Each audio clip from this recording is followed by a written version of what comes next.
Welcome to Guerrilla Discipleship. My name's Kevin Baker. I'm your host. It's good to be with you. Today we have a special broadcast, actually today and next week.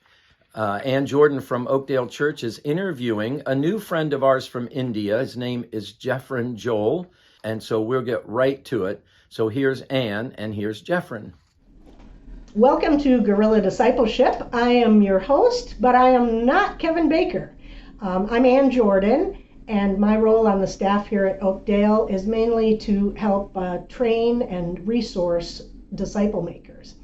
And I am joined today by a special guest, Jeffrien Joel from southern India, and I'll let him do a little bit more of an introduction. Hello, I'm Jeffrien Joel. I come from the place called Tamil Nadu, South India. I am basically in the ministry of church planting and evangelism. I'm involved in also training pastors and leaders. I am also teaching in the Bible schools and assisting in the church ministry. Right now I'm doing my Doctor of Ministry program with Asbury University. My father, who is the senior pastor of Bethel Assembly of God Church, he is serving as a missionary, and also he oversees 35 Assembly of God churches, where in the district they call him as district presbyter. He's been in the ministry for 40 years, and praise be to the Lord. Thank you. Well, I invited Jeffrien to join us today because he's been spending this week at Oakdale. After he left Asbury in Kentucky, he traveled to churches in Ohio and Pennsylvania and now here in Maryland to learn more about how we do disciple making. And in the course of talking with him and learning more about his life and his ministry, he shared with us about how his ancestors, his grandparents, were the first to come to Christ from a Hindu religious background. And the stories that he is going to share are just straight out of the book of Acts. But it is just amazing to realize that the sorts of miracles and faithful disciple makers that we see back in the first century are still amongst us today in the 21st century. So, Yes. Jeffrien, let's start with the story about your father's father, your Yes, grandfather yes. on your father's side. Yes. Yes, tell us about that. Both of my mom and dad, they came from Hindu background. Basically, they come from a city called Temple City, where the city is flooded with temples, idols. My father is from another place called Kerala. Another prime temple in South India called Sabarimala, which is very closer to that place. In my grandfather's case, he was into politics, and also he was doing the tea plantation. He's the supervisor for the tea plantation work. And the dark side of his life is he's an alcoholic, a drug addict, and he chain smoker.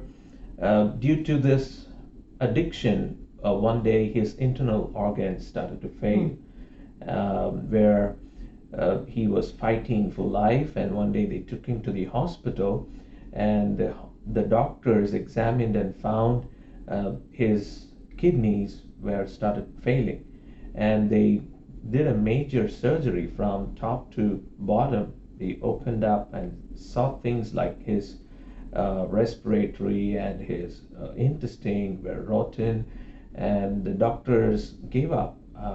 They gave only 24 hours. The surgery didn't go well. So they took him home. My grandmother and 5 children. My dad is the oldest one. They were all in little age, around 10, 15, kind of like that. grandmother decided to kill everybody on that night. She thought like, how I'm going to take care of those children, because the family is relied on my grandfather's salary. His earning was supporting the children and family. So she thought like maybe this should be a burden for her, and she prepared a poison where they used the disinfectant for the plants. She decided to mix that in the food, in the dinner, so that all can eat and die, including my grandfather. He's in a bedridden condition. That was the condition, family. So that desperate that Yes. that she was going to take her own life and the entire family. the whole family, because he was going to die. Yeah. So that's the thing. Like the doctors told her, just call up your family and members and prepare for the funeral. So that's the condition.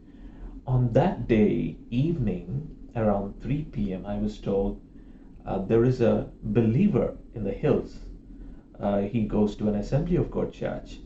In his usual time of prayer, when he was praying, the Lord spoke to him.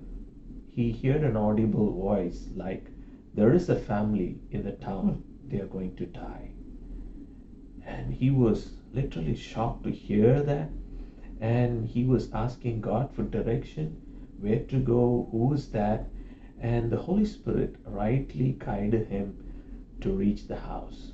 Like Abraham, go to the place where I will show you. Exactly. So he reached the house. The moment he stepped in, he saw the darkness in the house. The house is filled with spiritual darkness? Yes, spiritual darkness. The house was filled with idols, images, and my grandfather in a bedridden situation. And he inquired the things about what is happening. My grandmom told everything. And this is what, sir, we believed in the gods. What you see here, we believed in the idols. Nothing helped us. And he's going to die. And we all of us are going to die today. And So she told him about the plan. Yes, we all of us are going to die today. And what are you here? Why you have come here? And he said, I have come here to introduce Jesus. Have you ever heard about Jesus? No. Who is that? And he started to explaining who Jesus. He shared a gospel to them about 10 to 15 minutes. And he gave a question of like, would you like to seek Jesus? He is able to heal your husband. Tonight, he is going to deliver your entire family.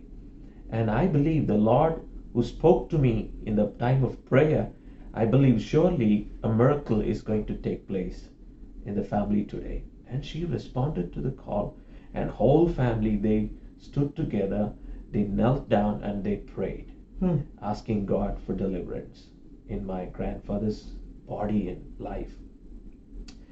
One day my grandfather told me about this experience when I was asking him like how you felt when during the time of prayer. So when the believer, when he was laying hand and praying, he felt like an electric shock in his body. Your grandfather? Yes, an electric shock in his body, something from top to bottom going in his body. And that was the time where he said, I experienced something new, a strength and a renewal in my body. I think that was the time where I got healed. And the believer asked him to get up. He got up, and he asked my grandmother to give him food. And she prepared the food. Not the one with the poison, but she got some other food to prepare. Yes, exactly. And he prayed over, and my grandma was saying, no, sir, he could not eat. All his internal organs were removed. Whatever he eats, he will vomit. No, he will not vomit again anymore. He prayed, blessed, and he fed him. He ate. He drank water. And he asked him to get up. He got up and he walked. Just imagine like how supernaturally God touched and healed. And he told them, wait for 48 hours. He will not die. I strongly believe The God you believe, Jesus, is touched him and healed him, and he will not die anymore. That was his statement. And he left the home. After 2 days, Sunday came, and he came again to the house to check with them. Okay. He was alive. Praise be to the Yes. Lord. And he took all of them to the church. He directed them to the church. That's how we got connected with an Assembly of God church. And after 2 weeks, they had gone back for the regular checkup. Did he have an appointment, or he just walked in? He just walked in for the checkup. Because he was supposed to be dead. Died. The doctors who gave him the time were frightened to see him coming and walking into the hospital, and he's alive. And okay, what happened to you? Somebody came and prayed.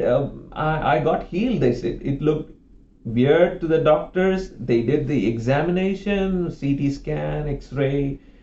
You know what? They found brand new internal organs. Supernatural healing. Wow. And the doctor said, this is a medical miracle. This has never happened in the history. Surely the God you believe, this is the doctor speaking. said. Yes. Mhm. The God you believe has healed. I have nothing to do here. You're absolutely fine. You need not to take any medication. Praise be to the Lord. He lived 35 years long. Wow. That is an amazing story. Yes. For so many reasons. Yes. And from it, I can just identify Yes. a number of practices that we talk about almost as in our training, kind of by the textbook, things to do, but we see the results of that. So in Jeffrien's story, we have a believer who is in prayer. Yes. We say, that is foundational to disciple making, witnessing, sharing the gospel. He's in prayer and he hears from God. Right. And our definition of a disciple who makes disciples is someone who hears, obeys, and shares Jesus. Exactly. So he's praying, he hears, he's told to go to this house, he obeys, even when he wasn't sure exactly where he was going, and he shares Jesus. And then we talk about a person of peace who is a non-believer, but that God maybe has been drawing to himself, who he has been preparing to hear the gospel. And obviously in the desperate situations, you're pretty open to any solution that comes your way. And so we talk about a person of peace being woolly. We use an acronym WOOLY.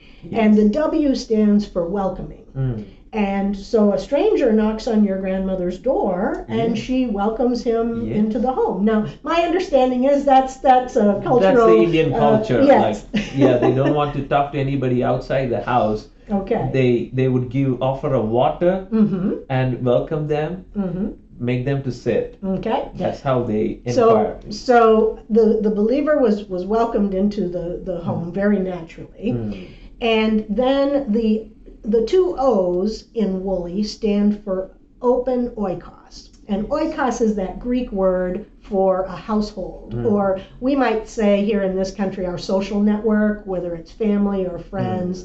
But here she is with the whole family. Yes. And she opened the family's life, the situation with your grandfather to him, shared that.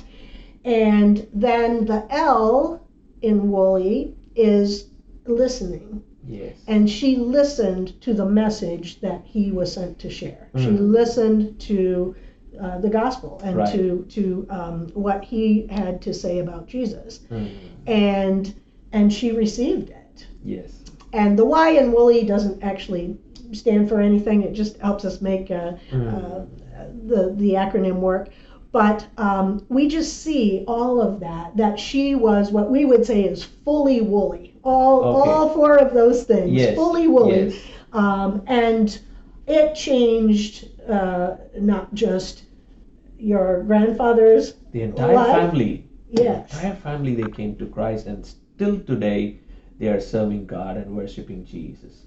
And what we do now, wherever my father goes, my father, Who that's was the child, one of yes, the children. now he serves as the pastor, minister of God, and this is the first message he will go and share.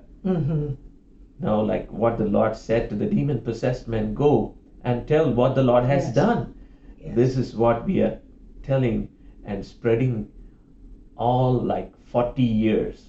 And I'm in United States, I'm sharing this with you. and we're going to share it more widely through Yes, you, through yes. Guerrilla Discipleship. Wasn't that a great story? I am so glad you tuned in to Guerrilla Discipleship. The conversation with Ann and Jeffrien is going to continue next week. There are actually 2 more stories from the other side of his family that we're excited for you to hear. As always, I'm grateful that you're a part of the Guerrilla Discipleship family. If you have anything that we could do to resource you better, please, you can make that in the comments below, or you can reach out to me at kbaker at oakdale.church. God bless you guys, and we'll see you next week.